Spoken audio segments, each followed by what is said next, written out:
සුබ දවසක් ළමයි සියලු දෙනාටම අදත් ඔයාලව සාදරයෙන් පිළිගන්නවා JS නිහුංගනෝ YouTube channel එකට. ඉතින් ජපානයට ගිහින් රැකියාවක් කරන්න බලාපොරොත්තු වෙන අපේ ලාංකික තරුණ තරුණියන් මේ දවස්වල ගොඩක්ම කතා බහට ලක් වෙන මාතෘකාවක් වෙන SSW agriculture. එහෙම නැත්නම් කෘෂිකාර්මික විෂයක් ගැන අපි මේ වීඩියෝ එකෙන් රැකියා ස්වභාවය, වැටුප සහ ඔයාලා දැනගත යුතුම අභියෝග මොනවද කියලා කතා කරනවා. ඉතින් මේ වැදගත් කාරණා වලට මගහර ගන්න නැතුව වීඩියෝ එක ස්කිප් නොකර බලන්න කියලා මතක් කරනවා. ඉතින් වටිනා දේවල් ගොඩක් මේ වීඩියෝ එකේ තියෙනවා. වීඩියෝ එක අවසන් වෙනකම් බලලා ඔයාලට ප්‍රශ්න තියෙනවා නම් අනිවාර්යයෙන් මට කමෙන්ට් කරන්න. මට මෙහෙජ් දාන්න මම අර රිප්ලයි කරනවා. ඒ වගේම වීඩියෝ එක හොඳ නම් ලයික් කරන්න. මේ වගේ රැකියාව ගැන හොයන ජපාන් යන ආසාවෙන් ඉන්න ඔයාලගේ යාළුවෝ ඉන්නවා නම් අනිවාර්යෙන් ෂෙයා කරන්නත් අමතක කරන්න එපා. ඒ වගේම මේ වගේ වැදගත් වීඩියෝ හැමදාම බලා ගන්න අපේ channel එක subscribe කරලා bell icon එකත් all දාලා තියාගන්න. එහෙනම් බලමු වීඩියෝ එක මොනවද තියෙන්නේ කියලා. හොඳයි. මේ මුලින්ම තියෙනවා ජපානයේ SSW agriculture රැකියාවේ විස්තර. ඉතින් බලමු මේ agriculture රැකියාවේ විස්තර. එකින් එක මුලින්ම තියෙනවා රැකියාවේ ස්වභාවය. ඉතින් පළමුවෙන්ම බලමු ජපානයේ agriculture කිව්වම කරන්න තියෙන මොන වගේ වැඩද කියලා. ප්‍රධාන වශයෙන් අංශ දෙකක් තියෙනවා. එකක් තමයි වගා අංශය. අනිත් එක ගත්තාම සත්ත්ව පාලන අංශය. වගා අංශය දෙවෙනි එක සත්ත්ව පාලන අංශය. එත් මේ වගා අංශය යටතේ බලමු මෙහිදී වැඩ කරන කෙනෙකුට ප්‍රධාන වශයෙන් ක්ෂේත්‍ර 4ක වැඩ කිරීමට සිදු විය හැකිය. ඉතින් පළවෙනියට තියෙනවා එළවලු සහ පළතුරු වගාව. ඉතින් එළවලු සහ පළතුරු වගාව කියන යටතේ ගත්තාම මේ ක්ෂේත්‍රය ගත්තාම ජපානයේ ස්ට්‍රෝබෙරි, තක්කාලි, පිපිඤ්ඤ සහ මිදි වැනි වගාවන් ඉතා ජනප්‍රියයි. මෙහිදී ගොවිපළේ එලිමහන් මෙන්ම ග්‍රීන් හවුස්, ඒ කියන්නේ හරිතාගාර තුලත් වැඩ කිරීමට සිදු වෙනවා. ඒ කියන්නේ ජපානයේ ස්ට්‍රෝබෙරි, තක්කාලි, පිපිඤ්ඤ, මිදි වගේ වගාවල් ගොඩක් ජනප්‍රිය. ඉතින් ඒ වගේ දේවල් ජනප්‍රිය නම් මේ වගේ ගොවිපළවල එලිමහනේ වගේම හරිතාගාරවල ඇතුළත් වැඩ කරන්න සිද්ධ වෙනවා. ඒ කියන්නේ එලිමහන් වගා වලත් වැඩ කරන්න වෙන්න පුළුවන්. හරිතාගාර කියන්නේ ඇතුළේ වගා කරන ඒ වගේත් වැඩ කරන්න සිද්ධ වෙන්න පුළුවන්. ඉතින් ඊළඟට ගත්තාම පාලනය කළ පරිසරයක වැඩ කිරීම. පාලනය කළ පරිසරයක වැඩ කිරීම. ඒ කියන්නේ හරිතාගාර තුල වගා කරන නිසා වර්ෂාවක් නැතත් ගිම්හන කාලයට හරිතාගාර තුල රස්නේ සාමාන්‍ය ප්‍රමාණයට වඩා වැඩි. ඒ කියන්නේ පාලනය කළ පරිසරයක වැඩ කිරීම කියන එකේ සාමාන්‍ය හරිතාගාර වල වැඩ කරන නිසා වර්ෂා බාධා නැති වෙන්න පුළුවන්. ඒ කියන්නේ ඇතුලේ වැඩ කරන හින්දා. එලිමහන නෙමෙයිනේ. එවනට ගිම්හන කාලයේදී හරිතාගාර තුල රස්නේ සාමාන්‍ය ප්‍රමාණයට වඩා වැඩි වෙන්න පුළුවන්. ඊළඟ තාක්ෂණ භාවිතය ගත්තාම දැන් මේ අපේ ලංකාවේ වගේ නෙමෙයි. ජපානයේ අස්වනු නෙලීමට සහ ප්‍රවාහනයට කුඩා යන්ත්‍ර සූත්‍රය කියන්නේ මිනි ට්‍රැක්ටර්ස් එහෙම තියෙනවා. ඒ අපේ ලංකාවේ නම් ගොඩක් දේවල් යන්ත්‍ර සූත්‍ර වලින් කරන අඩුයිනේ. ඉතින් මේ වගේ ගොඩක් දේවල් වලට කියන්නේ ප්‍රවාහනයට කුඩා යන්ත්‍ර සූත්‍ර මිනි ට්‍රැක්ටර් වගේ දේවල් පාවිච්චි කරනවා. හරිද? ඊළඟ අස්වැන්න නෙලීමටත් ඒ වගේ දේවල් පාවිච්චි කරලා ඇසුරුම් කරන. ඒ කියන්නේ පැකින් යටතේ ගත්තොත් අස්වැන්න නෙලාගත් පසු ඒවා ප්‍රමාණය සහ ගුණාත්මක භාවය අනුව වර්ග කර වෙළඳ පොළට යැවීමට ලස්සනට පැක් කිරීම ඉතා වැදගත් කාර්යයක්. ඉතින් ඇසුරුම් කරන යටතේ ඔයාලට වැඩ කරන්න හැකියාව තියෙනවා මේ වගා අංශය යටතේ. හරිද? දැන් මම කොටස් 4ක් ගැන කිව්වා. ඊළඟට බලමු සත්ත්ව පාලන. කියන්නේ මේ සත්ත්ව පාලන යනකල් මෙතන ආය බලමු ඇසුරුම් කරන යටතේ. ඉතින් අස්වැන්න නෙලාගත් පස්සේ සාමාන්‍ය සහ ගුණාත්මක භාවය අනුව, ඒ කියන්නේ සාමාන්‍ය ඒව නැත්තම් ගුණාත්මක භාවය අනුව මේ වර්ග වලට කොටස් කරලා, කියන්නේ වර්ග කරලා වෙළඳ පොළට යැවීමට ලස්සනට පැක් කිරීම ඉතා වැදගත් කාර්යය. ඉතින් පැකින් අංශය ඔය වගේ දේවල් තමයි කරන්න තියෙන්නේ. ඊළඟ සත්ත්ව පාලනය ගත්තාම ඉතින් මේක කායිකව තරමක් වෙහෙසකර වුවත් ස්ථාවර රැකියාවක්. මේක ටිකක් වෙහෙස කරයි. හැබැයි මේක ස්ථාවර රැකියාවක්. ඉතින් ඒකේ තියෙනවා කිරි ගව පාලනය. ඉතින් ජපානයේ කිරි ගව පාලනය ඉතා දියුණුයි.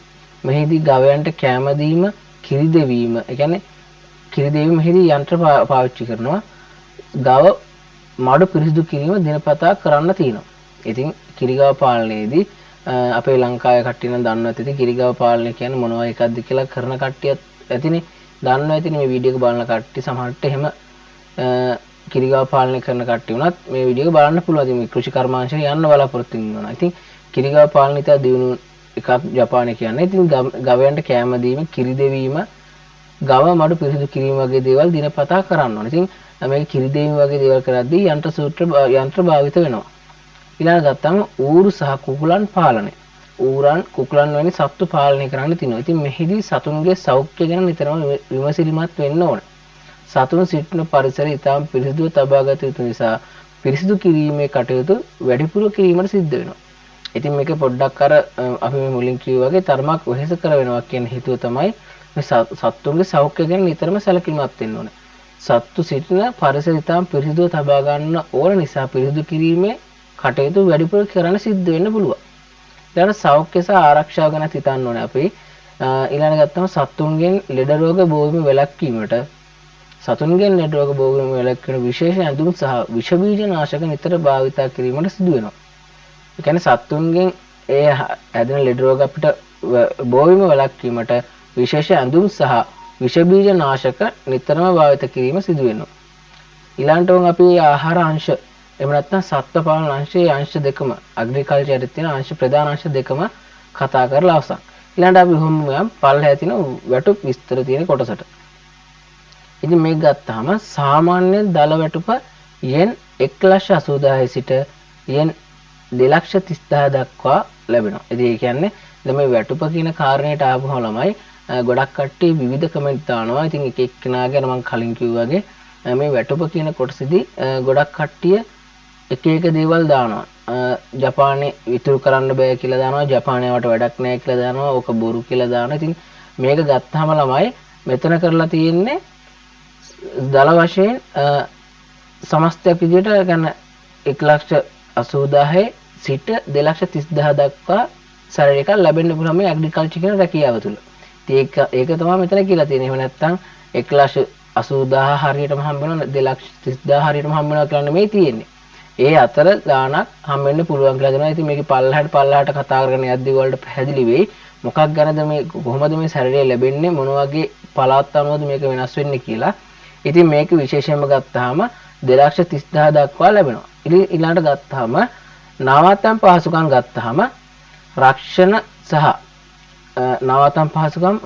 සහ බදු කැපුණාම ඔයාලගේ අතර net salary විදිහට yen 1,40,000ක් yen 1,70,000 අතර මුදලක් ලැබෙනවා. ඒ කියන්නේ මේ 1,80,000ත් 2,30,000 අතර දක්වා වලට ලැබෙන වැටුපෙන් නවාතැන් පහසුකම් ඊළඟ රක්ෂණ සහ බදු කැපුණාම ඔයාලගේ අතට ඒ හම් වෙන මුදලින් yen 1,80,000 yen 1,40,000ත් 1,70,000ත් අතර මුදලක් ඔයාලට ලැබෙන්න පුළුවන්. ඒක කම්පැනි එකකින් කම්පැනියට වෙනස් වෙන්න පුළුවන්. ඔයාලා ඉන්න ප්‍රදේශ අනුව වෙනස් වෙන්න පුළුවන්. ජීවන වියදම අනුව වෙනස් වෙන්න පුළුවන්. හරිද? ඒ කියන්නේ ලංකා මුදලින් ගත්තොත් ලක්ෂ 3කට වඩා වැඩි මුදලක්. හරිද? ඒ කියන්නේ නවාතැන් පහසුකම් රක්ෂණ බදු ඒ ඔක්කොම කැපුණාම ලක්ෂ 3කට වඩා වැඩි මුදලක් ගන්න පුළුවන්. ඉතින් ඊළඟ ගත්තාම විශේෂම මතක තබා ගන්න අතිකාල සේවා. ඒ කියන්නේ OT කරනවා නම් මේ මුදල මීට වඩා ගොඩක් වැඩි කර ගන්න පුළුවන්. අතිකාල ඒ කියන්නේ OT මේ ඇග්‍රිකල්චර් එකේ OT කරනවා නම් ගොඩක් වැඩි මුදලක් ගන්න පුළුවන් කියලා කියන්නේ වැඩි සැලරි එකක් ගන්න පුළුවන්. ඉතින් වැටුප තීරණය වෙන ආකාරය ගල්මු අපි. ජපානයේ කෘෂිකර්ම අංශයේ වැටුප් ගෙවන්නේ පැයකට නියමිත මුදල අනුව. කියන්නේ ජපානයේ ගත්තම පැය ගණන් වලට ගෙවන රටක්. ඉතින් පැයට yen ගණන් තමයි ගෙවන්නේ. ඒක මම අර කලින් කිව්වා වගේ ඔයාලා ඉන්න ප්‍රදේශය අනුව කම්පැනි වල වෙනස් වෙන්න පුළුවන්. හැබැයි පැයක් වැඩ කරනවා කියන්නේ ඔයාලට දල වශයෙන් මෙතන තියෙනවා වගේ yen 950ක් 1,100ත් අතර වගේ මුදලක් දවසට පැයකට ලබා ගන්න පුළුවන්. ඉතින් අපි බලමු ප්‍රාන්තය අනුව වෙනස කියන එක බලමු. මේ වැටුප යටතේ ගත්තාම ප්‍රාන්තය අනුව වෙනස කියන එක යටතේ ගත්තාම ටෝකියෝ නැත්නම් ඕසාකා. කියන්නේ ඕසාකා වැනි නගර අසල ප්‍රාන්තවල පැයට ගෙවන මුදල වැඩි වුවත් ඒ ජීවන වියදම වැඩි. දැක්කද? ඒ කියන්නේ ටෝකියෝ ඕසාකා කියන ලොකු නගර. දැන් ටෝකියෝ කියන්නේ ජපානයේ අග නගරේ. හරිද?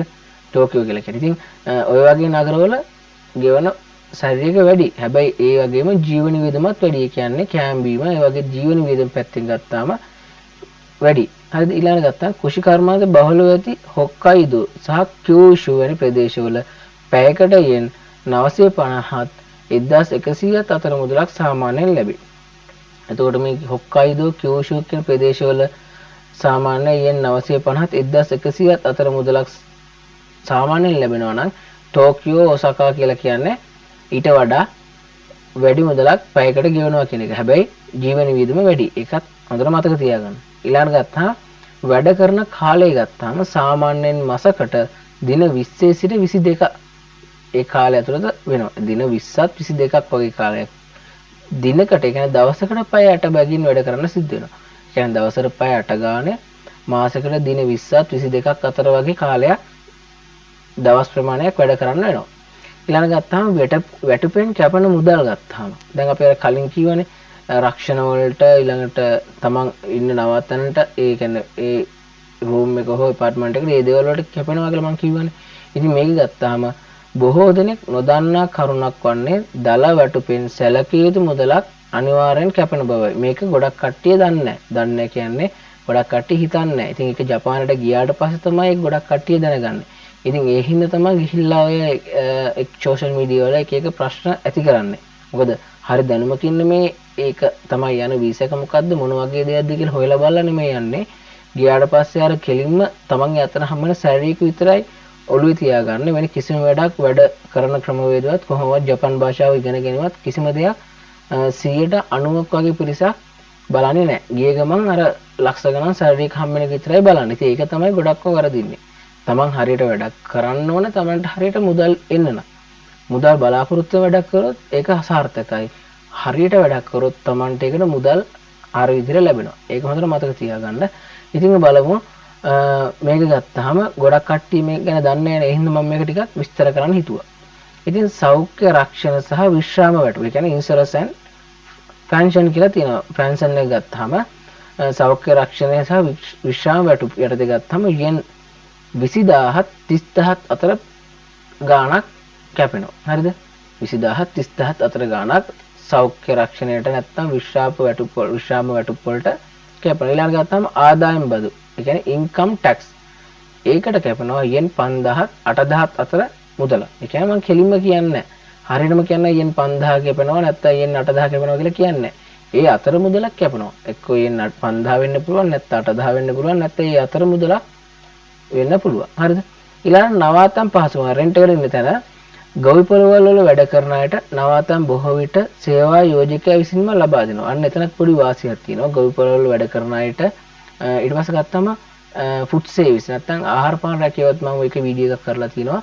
ඒකෙත් ගත්තාම ෆුඩ් සර්විස් වලට යන කට්ටියටත් ඔය නවාතම් පහසුකම් බොහෝ දුරට ලැබෙන්න අවස්ථාවක් තියෙනවා නොමිලේ. ඒ වගේම තමයි ගොවිපළවල් වල වැඩ කරන අයටත් නවාතැන් බොහෝ විට සේවා යෝජකයා විසින්ම ලබා දෙන අවස්ථා තියෙනවා. ඉතින් මේ සඳහා yen 15000ත් 30000ත් අතර මුදලක් කැපෙනවා.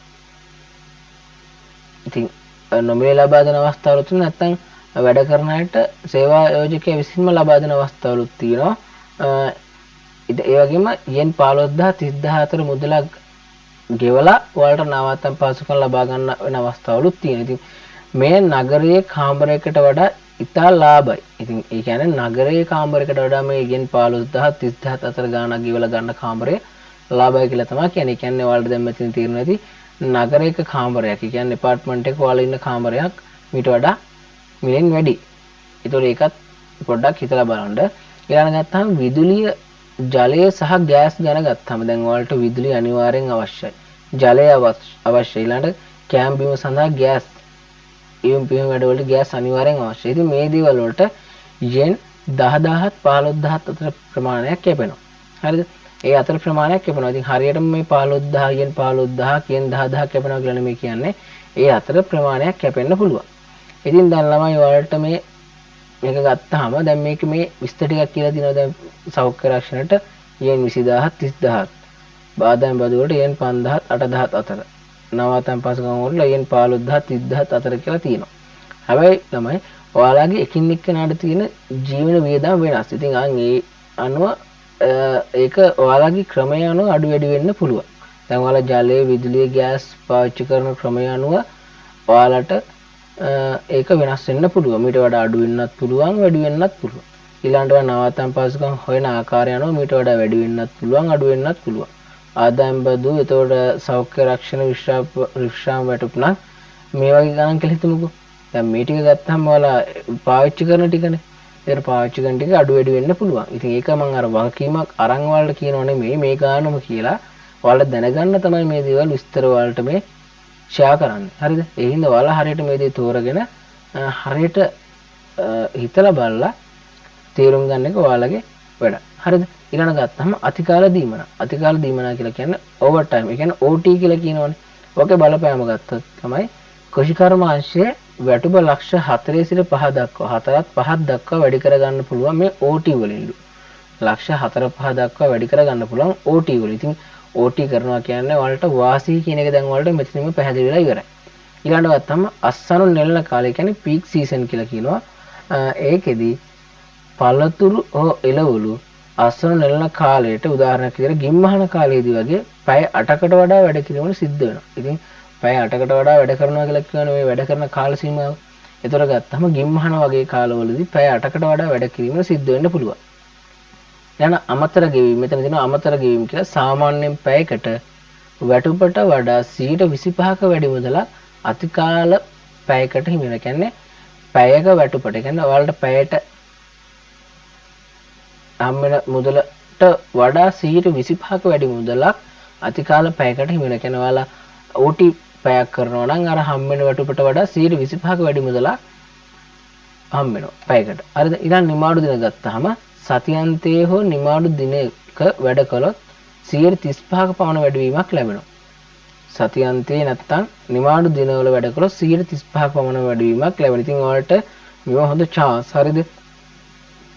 ඒ හින්දා මේවා හොද්දට හිතලා බලලා ඔයාලා යන වීසා එක හරියට දැනගෙන තව විස්තර මගේ channel එකේ නැත්තම් තව ඕනතරම් channel තියෙනවා මේ ජපන් ජොබ් ගැන කරන SSW වීසා ගැන කරන. ඉතින් ඒ වගේනුත් විස්තර හොයලා හැමදේම එකතු කරගෙන ලොකු knowledge එකක් හදාගෙන ඔයාලා මේ වීසා එකේ යනවා නම් එක්ක මේ වීසා එක නැතුව ඕන වීසා එකකින් යනවා නම් ඒ ගැන හරියට knowledge එකක් ඇතුව යන්න කියලා තමයි මම කියන්නේ. ඉතින් මෙතනත් ඔයාලට මේ දේවල් මට උපරිමයෙන් මම ඔයාලට පහදා දෙනවා. ඉතින් මේක ගත්තාම කෘෂිකර්මාංශයේ තියෙන ලොකුම වාසිය තමයි කෑම බීම වියදම අඩු කරගන්න පුළුවන් වීම. ඉතින් මේක ලොකෝ වාසියක්. ඉතින් මේ කෑම බීම වියදම අඩු කරගන්න පුළුවන් වුණා කියන්නේ ඔයාලට ඒ මුදලත් ඉතිරි කරගන්න chance එකක් තියෙනවා. ඉතින් මේකේ තියෙනවා බොහෝ ගොවි පොළවල් වල අයිතිකරුවන් farmers තමන් වගා කරන එළවලු සහ පළතුරු නොමිලේ හෝ ඉතා අඩු මිලට සේවකයන්ට ලබා දෙනවා. ඒ කියන්නේ බොහෝ ගොවි පොළවල් වල අයිතිකරුවන් ඒගොල්ලෝ වගා කරන එළවලු සහ පළතුරු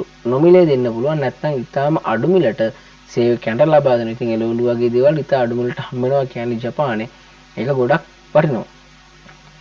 මේ නිසා මාසිකව කෑම වලට යන වියදමෙන් ලොකු මුදලක් ඉතිරි කරලා ඒ මුදලත් ලංකාවට යවන්න වගේ වුණත් පුළුවන්. ඉතින් ඔයාලා රටේ ඉන්නවා කියන අනිවාර්ය ලංකාවේ ඉන්න දෙමාපියන්ට නැත්තම් බැඳලා ඉන්නෝ නම් වයිෆ්ට හස්බන්ඩ්ට නැත්තම් ළමයින්ට ඔය වගේ දේවල් වලට ජපානයේ ඉඳන් ලංකාවට මුදල් එවනවනේ කොහොමද? ඒ වගේ දේවල් වලට මේ කෑම වලට යන වියදමෙන් ලොකු මුදලක් ඉතිරි කරගත්තොත් ලංකාවට යවන්නත් පුළුවන් කියලා කියනවා. ඊට පස්සේ මම අයිත් ඔයාලට ඔය කිව්ව ටිකම සාරාංශ වගුවක් විදියට තව ටිකක් පැහැදිලි වෙන්න වගුවකට අරන් තියෙනවා විස්තරය තියෙනවා මුදල JPY කියලා කියන්නේ ජපාන් yen වලින් තියෙනවා. yen වලින් තමයි මෙතන තියෙන රුපියල් වලින් නෙමෙයි. එහෙනම් yen වලින් තියෙනවා අන්තිමට ලක්ෂ ලංකා මුදලුනොත් මේක විස්තර කරලා තියෙනවා. අපි බලමු. මුලින් තියෙනවා දල වැටුප. දල වැටුප ගත්තම වලට ලැබෙනවා ළමයි ඉතනෝ ලක්ෂ 2ක් yen ලක්ෂ 2ක් කියලා. ඒ කියන්නේ රක්ෂණ සහ බදු වලට tax ඉන්ෂුරන්ස් වලට කැපෙනවා yen ලක්ෂ 35000. sorry yen ලක්ෂ 35000 නෙමෙයි yen 35000. මේ ලක්ෂ 2ක් හම්බනවා. ඒකෙන් 35000 yen 35000ක් කැපෙනවා. නවාතම් සහ බිල්පත් ඒ කියන්නේ රෙන්ට් බිල් වලට yen 25000ක් කැපෙනවා. අතර ලැබෙන මුදල ළමයි දැන් එතන 35000යි 25000යි දෙකම කියන්නේ 60000යි.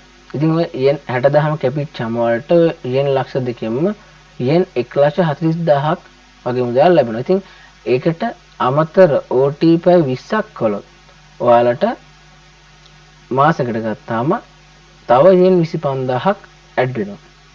අර ඔක්කොම කැපිලා yen 140000 වට පස්සේ ඒකට තව yen 25000ක් ඇඩ් වෙනවා. ඉතින් ඒ ඔක්කොම මුළු සුද්ධ වැටුප ගත්තාම yen 165000ක් කියලා කියනවා. ඉතින් ඒක ගත්තාම ලක්ෂ 3කට වැඩි 3.3කට වැඩි කියලා තියෙනවා. ඒ වලට ඔක්කොම මේ දේවල් ඔක්කොම ඇදිලා දැන් ස්කෑම් බීම පැත්තත් ඔයාලට අර විදිහට chance එකක් හම්බුනොත් සාමාන්‍ය 4කට වගේ යන්න පුළුවන්. 3මාරක් 4කට වගේ හිට වෙන්න පුළුවන්. හරිද? ඒ කියන්නේ මේක ගිය මුල් කාලේ ළමයි. ඒ කියන්නේ දැන් මේ එකම සැලරිය වල හිර වෙලා ඉන්න කියලා නීතියක් නෑ. ඒකත් කියන්න එපා. ඔයාලා ජපානට ගිය මුල් කාලේ ටිකක් මාස 6-7ක් විතර යනකම් ඔහම යන්න සිද්ධ වෙයි. හරිද? ඊට පස්සේ ටික ඔයාලගේ ස්කිල් අප් වෙන්න, ඔයාලා රැකියාවේ උසස් ශ්‍රේෂ්ඨ වලට යන්න, ඔයාලා උසස් මට්ටම් වලට යන්න ඔයාලට රැකියාවේ ඔයාලට ගෙවන මුදල වගේම ඔයාලගේ වටිනාකම වැඩි වෙන්න සැලරි එකත් වැඩි වෙනවා. ඉතින් එතකොට ඔයාලට ජපානය තුල හොඳ දිනුවක් ලබන්න පුළුවන්. ඉතින් කෙටියෙන්ම කිව්වොත් ජපානයේ මුදල් වැඩි වෙන පඩි හම්බෙන්න නම්, ඒ කියන්නේ සැලරි වැඩි ජොබ් හම්බෙන්න නම් අනිවාර්යෙන් ජපානයේ පරණ වෙන්නම ඕන. ඒ කියන්නේ අවුරුද්දක් විතර ඉඳලා බෑ. අවුරුදු 2 3ක් 4ක් 5ක් විතර පරණ වෙන්න තමයි ඔයාලට හොඳ සැලරි එකක් ගන්න පුළුවන් රැකියාවක් නිර්මාණය වෙන්නේ. හරිද? ඊළඟ ගත්තාම අභියෝග සහ කාලුගුණය යන කොටස අනිවාර්යෙන් කියන්න ඕනේ. ඉතින් අභියෝග වගේම කාලුගුණය පැත්ත ගොඩක් කියන්නේ නැහැ. ඉතින් ඒ ගැන මම ඔයාලට පැහැදිලි කරලා දෙන්න කියලා හිතුවා කෙටියෙන්ම. ඉතින් මේක කියනවා ජපානයේ ගොවිපළක වැඩ කරනකොට ප්‍රධාන අභියෝග 3කට මුහුණ දෙන්න සිද්ධ වෙනවා. කායික ශක්තිය. මේක මහන්සි වෙලා කරන්න ඕන වැඩක්.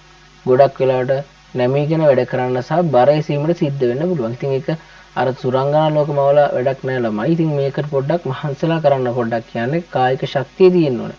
ගොඩක් වෙලාවට නැමීගෙන වැඩ කරන්න සහ බර එසීමට වගේ දේවල් සිද්ධ වෙනවා. ඊළඟ ගත්තම කාලගුණය ගත්තාම ජපානයේ ගිම්මහනය හරිම රස්නේ. ශීත කාලය අධික සීතලයි. මේ කාලගුණ දෙකට මොරොත්තු දෙන විදිහට වැඩ කරන්න පුරුදු වෙන්න වෙනවා. මේ ජපානයේ ගිම්මහන කාලේ එහෙම නැත්නම් ශීත කාලේ දෙකටම අදාළව ඒ කාලගුණ දෙකට මොරොත්තු දෙන විදිහට ඔයාලට වැඩ කරන්න සිද්ධ වෙනවා. හරිද? ඊළඟ හුදකලාව ගත්තාම ගොඩක් ගොවිපළවල් තියෙන්නේ නගරෙන් ඈත පිරිසර ගම්මානවල. ඒ නිසා නගරබද ජීවිතයට කැමති අයට මේක ටිකක් පාළු හිතන අත්දැකීමක් වෙන්න පුළුවන්. හරිද? අර හුදකලාව තියෙනවා ගොවිපළවල් නගර ආසන්නයේ නගරෙන් ඈත තියෙන හින්දා ගම්මානවල වගේ තියෙන හින්දා නගරබද ජීවිත වලට කැමති කට්ටියන්ට පොඩ්ඩක් මේක පාළු අත්දැකීමක් වෙන්න පුළුවන්. ඉතින් ඒ හින්දා ඒකත් මම මෙතන කියලා තියෙන්නේ ඔයාලට ඒක එක එක්කෙනාගේ එක එක මයින්ඩ් සෙට් තියෙන. ඉතින් එක එක දේවල් හිතන් තියෙන හින්දා මේක මෙතන කියලා තිබ්බහම ඒකත් ඔයාලට හිතන්න පහසු වෙනවා. අර ඊළඟ වැදගත් අලුත් තොරතුරු ගත්තාම තියෙන ලොකුම වාසිය තමයි ජපාන් SSW1 විභාගයෙන් පස්සේ SSW2 මට්ටමට ගියොත් ඔබට ඔබේ පවුලේ අයවත් ජපානයට ගෙන්වා ගන්න අවස්ථාව ලැබෙනවා. ඒ වගේම දිගු කාලයක් ජපානයේ පදිංචි වෙන්නත් මේක හොඳ පාරක්.